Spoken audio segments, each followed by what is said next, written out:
Property విషయంలో confusion గా ఉన్నారా? గేటెడ్ కమ్యూనిటీలో ఫ్లాట్ తీసుకోవాలా లేదా విల్లా తీసుకోవాలా? మన పిల్లల భవిష్యత్ కోసం ఓపెన్ ఫ్లాట్ తీసుకోవాలా? మన హైదరాబాద్ లో ఏ లొకేషన్ లో కొంటే మంచి అప్రిసియేషన్ వస్తుంది? మరి నమ్మకమైన ప్రాపర్టీ కొనాలంటే నమ్మకమైన గైడ్ కావాలి కదా. ప్రాపర్టీ అడ్వైజర్ కోసం సంప్రదించండి వరాహస్వామి ప్రాపర్టీ గూగులర్. కాంటాక్ట్ 7207218485. ఓం శ్రీ గణేశాయ నమః. ఓం శ్రీ విష్ణురూపాయ నమః శివాయ. నమస్కారం అండి. 2024 జూలై మాసంలో ద్వాదశ రాశి వాళ్ళ మాస ఫలితాలు ఎలా ఉన్నాయో తెలుసుకుందాం. దానికన్నా ముందు ఎవరైతే ఈ వీడియోని చూస్తున్నారో లైక్ చేయండి, షేర్ చేయండి, సబ్స్క్రైబ్ చేసుకోండి. మరియు ఈ యొక్క ప్రేక్షకులకు ఒక చిన్న సజెషన్ ఇవ్వడం జరుగుతున్నది. ముఖ్యంగా ఈ యొక్క గోచార ఫలితాలు అనేది, అంటే రాశి ఫలితాలు అనేవి జస్ట్ 20% మాత్రమే తీసుకోవాలి. అంటే ఈ రాశికి పూర్తిగా బాలేదు అన్నప్పుడు మీకు అలా ఉండదండి. ఎందుకంటే మీ ఒక స్వజాతకం, మీరు పుట్టిన డేట్ ఆఫ్ బర్త్, టైమింగ్స్, దీనిపైన హారోస్కోప్ చార్ట్, జన్మ జాతకం అని ఉంటుంది. దాంట్లో ఉన్న గ్రహ స్థితిల వల్ల, తర్వాత దశాభుక్తిల వల్ల ఏర్పడే ఒక కష్టాలు కావచ్చు, సుఖాలు కావచ్చు, అది మెయిన్ ఇంపార్టెంట్ అండి. ఇక్కడ గోచార ఫలితాలు, రాశి ఫలితాలు అనేవి ఒకవేళ మీ జన్మ జాతకంలో ఏదైనా దశాభుక్తి ఇబ్బందిగా ఉన్నప్పటికీ, ఈ గోచారంలో మనకి గురుబలము, ఇలా రాహుబలము, శని బలం ఉన్నప్పుడు అక్కడ బాలేదు. కాబట్టి అక్కడ అంటే ఏంటి, ఇక్కడ మీ జన్మ జాతకంలో బాలేకున్నప్పుడు ఈ ఇలా గురుబలము, శని బలం ఉన్నప్పుడు జస్ట్ సపోర్ట్ ఇస్తుంది అని అర్థం. ఒకవేళ జన్మ జాతకంలో ఉంటున్న దశాభుక్తి కూడా బాలేదు, ఇక్కడ రాశి ఫలితాలలో ఇక్కడ గురుబలము లేదు, శని బలము లేదు అన్నప్పటికీ ఆ ఒక వ్యక్తి తీవ్రమైన దుఃఖం కావచ్చు, ఆర్థిక విషయంలో ఇబ్బందులు కావచ్చు, ఉద్యోగ విషయంలో ఇబ్బందులు కావచ్చు, మ్యారేజ్ లైఫ్లో ఇబ్బందులు, ఇలా అన్నిటినీ ఫేస్ చేస్తూ వెళ్ళాలి. ఇది చాలా ఇంపార్టెంట్ అండి. ఇది ఎందుకు చెప్తున్నానంటే ఓన్లీ కొంతమందికి రాశి ఫలితాలు మాత్రమే అని అనుకుంటారు. రాశి ఫలితాలు జస్ట్ 20% మాత్రమే. ఇంకా మిగతా 80% మీ జన్మ జాతకంలో ఉంటున్న గ్రహ దశల వల్ల వచ్చే, అది పాజిటివా నెగటివా, అది మెయిన్ మనం చూసుకొని ఈ యొక్క గోచారంలో ఉంటున్నది కూడా మనము మ్యాచ్ చేసుకొని మనము వెళ్ళాలి. సో అర్థమైంది కదండి. సో ఇక మీద ఈ యొక్క ద్వాదశ రాశి వాళ్ళ మాస ఫలితాలు ఎలా ఉందో తెలుసుకుందాం. దానికన్నా ముందు ఈ ఒక్క మాసంలో ఏ గ్రహాలు ఏ రాశిలో సంచారం చేస్తున్నాయని తెలుసుకుందాం. ముఖ్యంగా రాహు మీన రాశిలో సంచారం, కేతు కన్యా రాశిలో సంచారం, గురువు వృషభ రాశిలో సంచారం, తదుపరి శని భగవాన్ కుంభ రాశిలో సంచారం. అయితే ఈ మాసం నుంచి ఆయన వక్రించి సంచారాన్ని చేస్తున్నారు. వక్రగతి అంటే ఏం లేదండి, ఒక గ్రహం ముందుకు వెళ్తూ ఉంటుంది స్టడీ మోషన్లో. సడన్గా వక్రగతి అన్నప్పుడు ఆ ఒక గ్రహము ఒక సంచారం అనేది ముందుకు వెళ్లకుండా వెనక్కి తిరుగుతుంది. అంటే వెనక్కి చూపు. ఇప్పుడు ఒక మనిషి, ఇద్దరు మాట్లాడుతున్నారు అనుకోండి, పరస్పరంగా ఇద్దరు మాట్లాడుకుంటున్నారు. సడన్ గా ఒక వ్యక్తి వెనక్కి తిరిగి చూసినప్పుడు ఎలా ఉంటుందో అలా ఈ ఒక వక్రగతి అనేది వెనక ఉన్న రాశి ఫలితాలని మనం తీసుకోవాలి. సో శని వక్ర మార్గంలో సంచారాన్ని ప్రారంభం చేయబోతున్నారు. ముఖ్యంగా ఇక్కడ కుజుడు జూలై 12వ తేదీ వరకు మేషంలో సంచారం, తదుపరి వృషభ రాశిలో సంచారం చేయబోతున్నారు. సూర్యుడు జూలై 16వ తేదీ వరకు ఆయన మిథునంలో సంచారము, తదుపరి కర్కాటక రాశిలో సంచారము. శుక్రుడు జూలై 7వ తేదీ వరకు ఆయన మిథునంలో సంచారం, తదుపరి కర్కాటక రాశిలో సంచారము. ఇక్కడ శుక్రుడు జూలై 11వ తేదీ తర్వాత శుక్రుడు ఉదయిస్తున్నాడు అని అర్థం. ఇన్ని రోజులు మౌఢ్యమి జరిగింది, అంటే గత కాలంలో గురు మౌఢ్యమి జరిగి గురువు కూడా మనకి ఉదయించాడు. ఇక మీద శుక్రుడు ఉదయిస్తున్నాడు అని అర్థం. శుక్ర గురువుల యొక్క మనకి ప్లానెట్స్ చాలా ఇంపార్టెంట్ అండి. పెళ్లికి కావచ్చు, గృహ ప్రవేశానికి కావచ్చు, శుభ కార్యాలకి కావచ్చు, గురు మరియు శుక్రుడు చాలా ప్రముఖమైన పాత్ర వహిస్తారు. సో ఇక మీద శుక్రమౌఢ్యం అనేది వెళ్తూ ఉంది, ఆయన ఉదయిస్తున్నారు. ఇక్కడ బుధుడు జూలై 18వ తేదీ వరకు ఆయన కర్కాటక రాశిలో సంచారం, తదుపరి సింహ రాశిలో సంచారం చేయబోతున్నారు. ఈ ఒక గ్రహ సంచార రీత్యా ద్వాదశ రాశి వాళ్ళకి ఒక్క రాశిని మనము చూసుకుంటూ వెళ్దాము. Hi, my name is Gautam and I actually stay in Malkajgiri itself. Like, I had this back pain. It's been 1.5 years. I have tried many treatments like chiropathy, oil massage, physiotherapy especially, but it didn't work out as much like what I expected.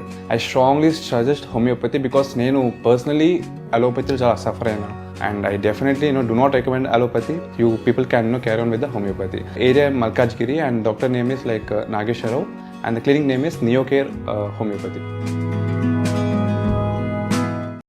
తదుపరి మిథున రాశి. ఈ మిథున రాశి వాళ్ళకి ఈ ఒక July మాసంలో ముఖ్యంగా ఏ గ్రహాలు యోగిస్తున్నాయి అని తెలుసుకున్నట్లు గనకైతే, జూలై 18వ తేదీ తర్వాత బుధుడు యోగిస్తున్నాడు. మీ ఒక జన్మ రాశికి అధిపతి అయిన బుధుడు తృతీయంలో యోగిస్తున్నాడు. జూలై 16వ తేదీ తర్వాత సూర్యుడు యోగిస్తున్నాడు. ఇక్కడ ముఖ్యంగా ఈ ఒక టోటల్ మిథున రాశి వాళ్ళకి 9 గ్రహాలలో ఈ ఒక మాసంలో సూర్య బుధుల ఒక అనుకూలత ఉంటుంది. తర్వాత శుక్రుడు కూడా మనకి మిశ్రమ ఫలితాలు ఇస్తున్నాడు. ముఖ్యంగా మిథున రాశి వాళ్ళకి ఈ యొక్క మాసంలో వ్యయస్థలంలో ఉంటున్న గురువు గారు, పైగా జూలై 12వ తేదీ తర్వాత మిథున రాశికి ఈ యొక్క లాభాధిపతి షష్టాధిపతి అయిన కుజుడు కూడా వ్యయానికి రాబోతున్నాడు. అంటే జూలై 12వ తేదీ వరకు కూడా కుజుడు శుభ ఫలితాలను ఇస్తున్నాడు. అయితే 12 దాటిన తర్వాత ఆయన వ్యయానికి వెళ్ళిపోతున్నాడు. మిథున రాశి వాళ్ళకి ముఖ్యంగా ఇంట్లో సమస్యలు, ఇంట్లో ఒత్తిడులు, ఇంట్లో మానసిక ప్రశాంతత లేకపోవడం లాంటిది, ఉద్యోగంలో ఒత్తిడులు, ఉద్యోగంలో బదిలీలు అంటే ఉన్న చోటు నుండి ఇంకొక చోటుకి వెళ్ళి ఉద్యోగం చేసుకోవాల్సిన ఒక ప్రమేయము.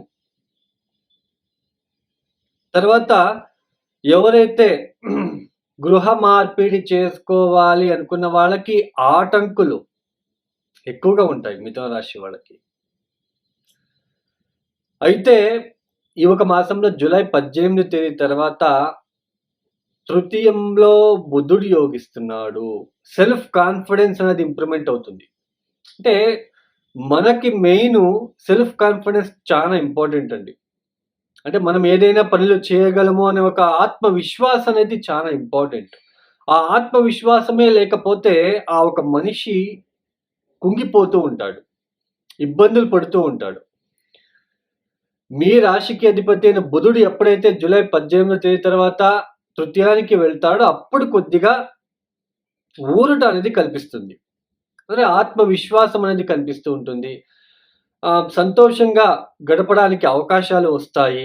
ఎన్ని ఇబ్బందులు ఉన్నా తట్టుకొని నిలదొక్కుని మీరు ముందుకు సాగడానికి అవకాశాలు లభిస్తాయి అని చెప్పుకోవచ్చు. తర్వాత ఈ ఒక జూలై మాసంలో ప్రయాణాలు ఎక్కువ చేయవలసి ఉంటుంది. చిన్న చిన్న ప్రయాణాలు చేసే ఆస్కారం ఉంటుంది. జూలై 12వ తేదీ వరకు మీకు లాభస్థానంలో ఉంటున్న కుజుడి వలన ప్రయాణాల్లో మీకు లాభసాటిగా ఉంటుంది. జూలై 12వ తేదీ తర్వాత మీకు ప్రయాణాల విషయంలో, ఆరోగ్య విషయంలో, తర్వాత ఆరోగ్యం చాలా ఇబ్బంది పెట్టే అవకాశాలు ఉంటాయి. మిథున రాశి వాళ్ళు చాలా జాగ్రత్తగా ఉండాలి. జూలై 12 నుంచి 18 వరకు, 18 తర్వాత బుధుడు తృతీయానికి వస్తాడు కాబట్టి కాస్త ఆరోగ్యపరమైన ఇబ్బందులు వచ్చినప్పటికీ కోలుకుంటారు. 12వ స్థానంలో ఉంటున్న కుజ గురువుల తాలూకు మీరు పరిహారాలు తప్పనిసరిగా చేసుకోవాలి. నిద్ర లేకపోవడం లాంటిది, మెయిన్ ఈ యొక్క శారీరక సంబంధమైన ఎనర్జీ లెవెల్ తగ్గిపోవడం లాంటిది, మెడకు సంబంధించిన ఆరోగ్యపరమైన ఇబ్బందులు కావచ్చు. సో ఇలా కొంచెం ఇబ్బంది పెట్టే ఆస్కారం ఉంటుంది. తర్వాత ఉద్యోగంలో ఇంట బయట కూడా కొంచెం ఒత్తిడి అనేది ఉంటుంది. అయితే జూలై 16 తేదీ తర్వాత సూర్యుడు ఎప్పుడైతే తృతీయానికి వస్తాడో, బుధుడు తృతీయానికి వస్తాడో కాస్త మీకు అభివృద్ధిదాయకంగా ఉంటుంది. ఈ యొక్క మాసంలో జూలై 16 తేదీ తర్వాత కాస్త ఊరట అనేది కల్పించడానికి అవకాశాలు ఉంటాయి. ఉద్యోగంలో కూడా ఒత్తిడులు తప్పవు. అయితే జూలై 16 తేదీ తర్వాత ఎప్పుడైతే ఈ యొక్క బుధగ్రహ సూర్యగ్రహ మార్పిడి వల్ల కాన్ఫిడెన్స్ లెవెల్ అనేది ఇంక్రీజ్ అయ్యి మీరు ఏ పని వచ్చినా, ఎటువంటి ఆటంకాలు వచ్చినా నిలదొక్కుని మీరు ముందుకు సాగడానికి అవకాశాలు వస్తాయి. మొత్తానికి మిథున రాశి వాళ్ళకి మిశ్రమ ఫలితాలు గోచరిస్తున్నాయి. శని వక్రించి సంచారము, ఇది కూడా కాస్త ఇబ్బంది పెట్టే ఆస్కారం ఉంటుంది.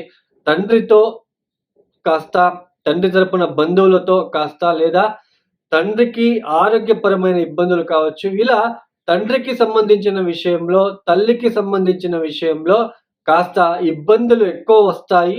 చాలా జాగ్రత్తగా ఉండే ప్రయత్నం చేయండి. ఏ చిన్న ఆరోగ్య సమస్యలు వచ్చినా వెంటనే మీరు హాస్పిటల్కి వెళ్ళే ప్రయత్నాలు చేసుకున్నట్లయితే మంచిది. మిథున రాశి వాళ్ళు చూడండి, తప్పనిసరిగా మీరు చేసుకోవాల్సిందల్లా కుజుడికి కందిపప్పు, గురువుకి శనగలు, అది పావు కేజీ కావచ్చు, మీ గుప్పెడు కావచ్చు, మీ చేతిలో ఎన్ని వస్తాయని తీసుకొని ఒక పాత్రలో వేసి, బౌల్లో వేసేసి, నీళ్ళేసి నానబెట్టేసి రాత్రిపూట ఉదయాన్నే మీకు విష్ణు ఆరాధన, మహాలక్ష్మి ఆరాధన, ఆ పరమేశ్వరుడి ఆరాధన లేదా కాలభైరవేశ్వరుడికి ఆరాధన చేసుకొని ఏదైతే మీరు నానబెట్టి ఉంటారో కందిపప్పు, శనగలు, నీళ్ళని తీసేసి బెల్లం కలిపి గోచారంలో ఉంటున్న వ్యయభావస్థిత కుజ గురుగ్రహ దోష నివారణలు మొక్కుకొని ఎద్దులకి తినిపించండి. ఎందుకంటే గురు కుజులు ఇద్దరు కూడా పురుష గ్రహాలు. మనము ఏ గ్రహానికి మనం ఎటువంటి పరిహారాలు చేసుకోవాలో అటువంటి పరిహారాలు చేసుకుంటేనే ఒక ఫలితాలు అనేది వస్తాయి. సో ఎద్దులకి తినిపించండి. కనీసం 27 రోజులు చేసుకోండి. తప్పనిసరిగా ఊరట అనేది కల్పిస్తుంది. విష్ణువుని ఆరాధించండి. తర్వాత ముఖ్యంగా హనుమాన్ మందిరానికి వెళ్ళి బెల్లం ముక్క ప్రతిరోజు పెట్టి రావడానికి, హనుమాన్ చాలీస పఠించడానికి ప్రయత్నం చేసుకున్నట్లయితే మంచిది. కాస్త గణపతికి అప్పుడప్పుడు గరిక లాంటిది కూడా సమర్పించండి. ఈ యొక్క వీడియో మీకు నచ్చితే లైక్ చేయండి, షేర్ చేయండి, సబ్స్క్రైబ్ చేసుకోండి. సర్వే జనో సుఖినో భవంతు. ధన్యవాదాలు.